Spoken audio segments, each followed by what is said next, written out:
Pripravljamo začetni osnovni položaj, komolci in roke so v širini ramen, držimo čvrsto trak, najprej stisnemo globoke trebušne mišice in medenično dno in samo odpremo svoje komolce in zapremo nazaj v širino ramen.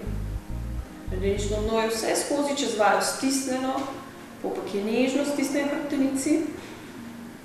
Pazimo, da ohranjamo nevtralen položaj hrbtenice, da se ramena med vajo ne dvigujejo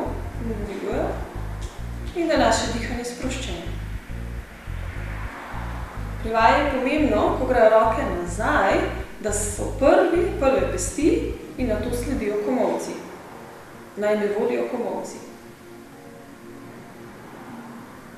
In še zadnji dve ponovitvi.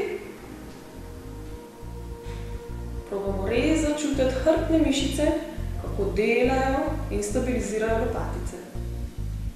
In počasi zaključimo.